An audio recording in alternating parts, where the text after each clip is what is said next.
Hi friends, welcome to my channel. ఈరోజుటి video చాలా ఇంట్రెస్టింగ్గా ఉందండి. వీడియోని ఎక్కడ స్కిప్ చేయకుండా ఎండ్ వరకే చూసేయండి. అమర్ స్వామీజీ ఆరు ఇక్కడే ఉందని చెప్పడంతో ఆరుని తలుచుకుంటూ వరండాలో నిలబడి బాధపడుతూ ఉండగా బాగి అక్కడికి వచ్చి అమర్ కన్నీళ్ళని చూసి షాక్ అవుతుంది. ఏంటండి మీరు ఏడవడం ఏంటి, ఏమైందండి అని బాగి కన్సర్న్గా అడుగుతుండగా, అది ఆరు ఇన్నాళ్ళు ఇక్కడే ఉన్నా నేను గుర్తుపట్టలేకపోయానని చాలా బాధగా ఉంది మిస్సమ్మ అని అంటుంటాడు. మరోవైపు పిల్లలు నలుగురు కూడా ఆరు ఇక్కడే ఉందని తలుచుకొని ఏడుస్తూ ఉంటారు. ఇక పెద్దవాళ్ళు కూడా రాథోడ్తో కలిసి ఆరు గుచ్చి మాట్లాడుకుంటూ ఉంటారు. ఇక అమర్ బాగిని ఇలా అంటుంటాడు, ఇన్నాళ్ళు నేను ఏడుస్తూ ఉంటే ఆరు నా పక్కనే ఉన్న ఫీలింగ్ నాకు అనిపించింది, కానీ నిజంగానే ఆరు నా పక్కనే ఉందని నేను గుర్తించలేకపోయాను. నా పక్కనున్న ఆరుని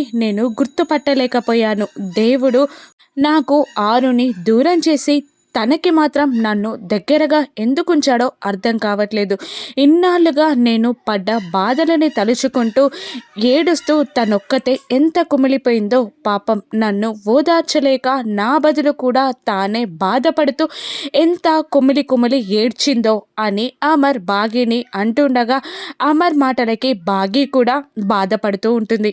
ఏవండి, అన్నీ తెలిసిన మీరే ఇలా బాధపడుతూ ఉంటే మిగతా వాళ్ళని ఎవరు ఓదారుస్తారు? అయినా మా నాన్నగారు ఒక విషయం చెప్పేవాళ్ళు, ఎవరైనా ఎవరి గూర్చైనా తలుచుకున్నప్పుడు వాళ్ళ ముఖాల్లో చిరునవ్వు రావాలే తప్ప బాధ కనబడకూడదంట. ఎందుకంటే వాళ్ళు ఏడుస్తూ ఉంటే ఎదుటి వాళ్ళు ఆ విషయాన్ని మాట్లాడడం మానేస్తారంట. చిరునవ్వు నవ్వితే వాళ్ళ గురించి ఎక్కువగా పొగిడేస్తారంట. మనం ఆరు అక్కని తలుచుకొని సంబరపడిపోవాలే తప్ప తన విషయంలో మనం బాధపడకూడదండి. అయినా మీరు ఇలా బాధపడుతుంటే ఆరు అక్క ఇప్పుడు మిమ్మల్ని చూసి తట్టుకోగలదా? మీరు ఇలా బాధపడుతుంటే తను ఏడవదా అని అంటూ ఉండగా అమర్ ఆలోచనలో పడిపోతాడు. ఇక మిస్సమ్మ అమర్ చేయి పైన చెయ్యి వేసి నేనున్నాను అంటూ ధైర్యం ఇస్తుంది. ఇక పిల్లలు నలుగురు కూడా మాట్లాడుకుంటూ ఉంటారు. ఇక అమ్మ పాపం ఒంటరిగా ఎంత ఏడ్చిందో, మనం పడుతున్న కష్టాలన్నీ చూసి తను కూడా బాధపడి ఉంటుంది కదా అని ఒకరంటుంటే, అక్క ప్రెసిడెంట్గా గెలిచినప్పుడు, మనం గేమ్స్లో గెలిచినప్పుడు అమ్మ చాలా హ్యాపీగా ఫీల్ అయి ఉంటుంది కదా అని మరొకరు అంటుంటే, మనం కిడ్నాప్ అయినప్పుడు అమ్మలో తనలో తానే ఎంత భయపడిందో కదా అని మరొకరు అంటూ ఉంటారు. అంజు ఒక్కొక్కసారి అమ్మ నా పక్కనే ఉండి నన్ను ఓదారుస్తున్నట్టు, నన్ను జోకొడుతున్నట్టు అనిపిస్తుంటే నాకు అది నా భ్రమేమో, నేను అమ్మని మిస్ అవుతున్నానేమో అనుకున్నాను. కానీ నిజంగానే అమ్మ నా పక్కనే ఉండి నన్ను ఓదార్చిందా అని బాధపడుతూ ఉంటారు పిల్లలు నలుగురు. ఇక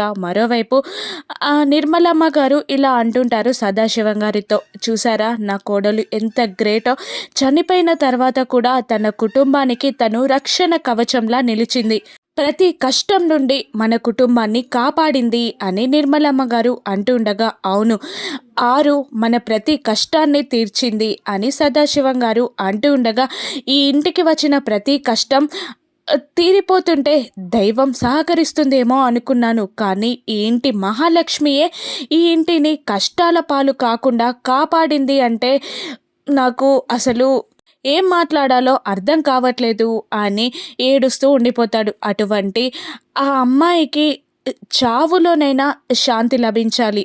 స్వామీజీని కలిసి అస్థికలు నదుల్లో కలపడానికి మంచి ముహూర్తం చూపించాలి అని అనగానే, రేపే అడుగు స్వామీజీని అని సదాశివం గారు అనేస్తారు. ఇక మరోవైపు మనోహరి ఇలా అనుకుంటూ ఉంటుంది, చెల్లిని ఇంట్లో నుండి సాగనంపుదాం అనుకుంటే అక్క వెళ్ళిపోయే మార్గం దొరికింది, ఇది నేను కరెక్ట్గా యూటిలైజ్ చేసుకోవాలి.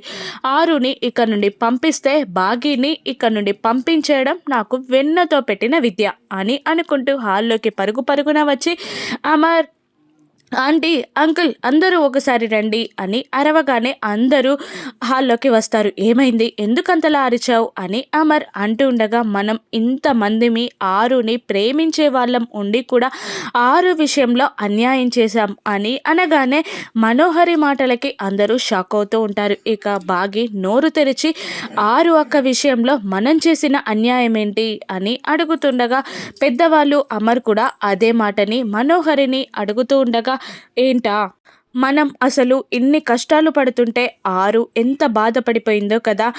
ఆరు అస్థికలని నదుల్లో కలపకుండా మనం తనకి అన్యాయం చేసినట్టే కదా.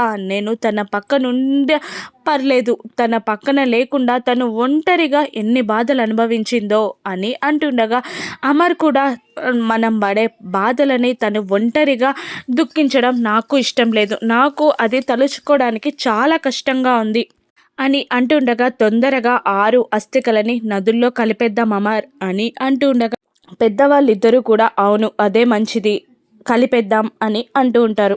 ఇక వెంటనే మళ్ళీ మనోహరి అందుకుంటూ, నేను స్వామీజీతో మాట్లాడాను, 2 రోజుల్లో మంచి ముహూర్తం ఉందంట, ఆరు అస్థికల్ని నదుల్లో కలిపేద్దాం అని మనోహరి అంటూ సంబరపడిపోతూ ఉండగా, నిర్మలమ్మ గారు వద్దమ్మ, 2 రోజుల్లో పౌర్ణమి ఉంది, అది మంచిది కాదు, పౌర్ణమి మరుసటి రోజున అస్థికలు కలిపేద్దాం అని అంటూ ఉంటుంది నిర్మలమ్మ గారు. ఇక మనోహరి పౌర్ణమి అనగానే దడుచుకొని, ఆరుకి ఆ రోజు శక్తులు వస్తాయి, అమ్మో అది ఏదో ఒకటి చేసి అస్థికలు కలపకుండా ఆపేస్తుంది, కాబట్టి పౌర్ణమి లోపే అస్థికలు కలపాలి అని అప్పటికప్పుడే ప్లాన్ అనుకొని అమర్తో, అమర్ పౌర్ణమి తర్వాత రోజు ఎందుకు, రేపే కలిపేద్దాం, ఆరుకి ఇంకా శాంతి చేకూరుతుంది కదా, ఒకరోజు తను కష్టాలు అనుభవించడం తప్పుతుంది అని అంటూ ఉండగా ఆలోచనలో పడిపోతాడు అమర్. ఈ మాటలన్నీ వింటున్న ఆరు, వద్దండి ప్లీజ్, పౌర్ణమి వరకు ఆగండి అని మనసులోనే దేవుణ్ణి వేడుకుంటూ ఉంటుంది. ఇక భాగ్య కూడా అత్తయ్య గారు చెప్పింది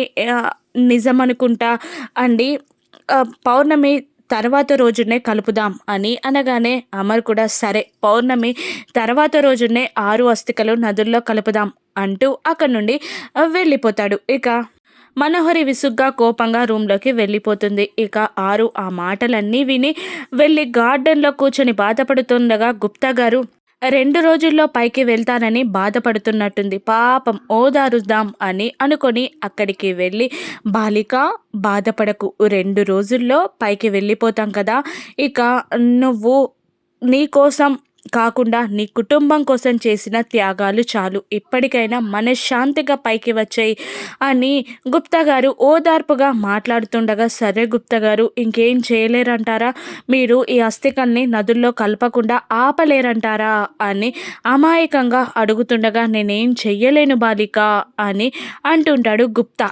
ఇక అంతేనా అని అంటూ అప్పటికప్పుడే మాట మార్చి తన ఎక్స్ప్రెషన్ చేంజ్ చేయగానే షాకింగ్గా చూస్తుంటాడు గుప్తా. ఏంటి ఇలా బాధగా మాట్లాడతాననుకున్నారా, ఆ రోజులు పోయాయి, బాధపడే రోజులు ఎప్పుడో పోయాయి, ఇప్పుడు ఆరు అంటే ఏంటో చూపిస్తా, మర్చిపోయారేమో, పౌర్ణమి రోజు ఉంది, పౌర్ణమి ఏంటో తెలుసు కదా, నాకు అనుకూలమైన రోజు కాబట్టి ఖచ్చితంగా పౌర్ణమి నాడు నాటేంటో చూపిస్తా అని అంటూ ఉండగా, విధికి ఎదురెళ్లకు, అది తప్పు అని అంటూ ఉండగా, ఇక ఏంటి నా ప్రాణాన్ని అర్ధాంతరంగా తీసుకెళ్ళిపోవడం తప్పు కాదా, మీ దేవతలు అందరూ కలిసి కుట్ర పన్నారా అని అంటుండగా, లేదు అటువంటిదేం లేదు అని గుప్తా అంటుంటాడు. ఇక ఆరు, మనోహరి ఈ ఇంట్లో నుండి వెళ్ళిపోయే వరకు నేను పైకి వచ్చే ప్రసక్తే లేదు, మనోహరి ఈ ఇంట్లో నుండి అడుగు బయట పెట్టిన రోజు నేను మనశ్శాంతిగా పైకి వచ్చేస్తాను, ఇదే ఫైనల్, పౌర్ణమి రోజు నా ఆట ఏంటో చూపిస్తా అని అంటూ ఉంటుంది ఆరు. మరోవైపు అది కాదు ఇది, ఇది కాదు అది అని ఏదో ఆలోచిస్తున్న రాథోడ్ దగ్గరికి బాగి వచ్చి, నువ్వు ఇంటెన్షన్ పడకు, అక్క అస్థికలని నదుల్లో కలపడానికి నువ్వు కరెక్ట్గా ప్లాన్ చేస్తావు, నువ్వేదైనా పర్ఫెక్ట్గా చేస్తావు అని అంటూ రాతోని మాట్లాడకనీయకుండా బాగా మాట్లాడుతుండగా, నేను అలా చెప్పానా అని అంటూ ఉంటాడు రాథోడ్. నువ్వు అదే కదా చెప్పేది, ఇంకేముంది చెప్పడానికి అని అనగానే, నువ్వు తింగరదానివి మిస్సమ్మా అంటూ తల బాదుకుంటూ ఉంటాడు కార్కి. అయ్యో కార్ అని అంటూ ఉండగా, కార్ కోసమా, నా కోసం కాదా అని అంటూనే మళ్ళీ, నువ్వు ఇంత తింగరదానివి ఏంటి మిస్సమ్మా అని అంటూ నీ కోసమే ఆలోచిస్తున్నా అనగానే, మా అమ్మ నాన్న కూడా ఎవరు ఇంతలా ఆలోచించలేదు, ఇంతకీ ఏంటి అని అడుగుతూ ఉంటుంది మిస్ అమ్మ. ఇంతకీ రాథోడ్ చెప్పే విషయం ఏంటి? పౌర్ణమి రోజున 6 ఆటేంటి? మనోహరికి చుక్కలు చూపిస్తుందా? రానున్న ఎపిసోడ్స్‌లో చూద్దాం. Thank you for watching.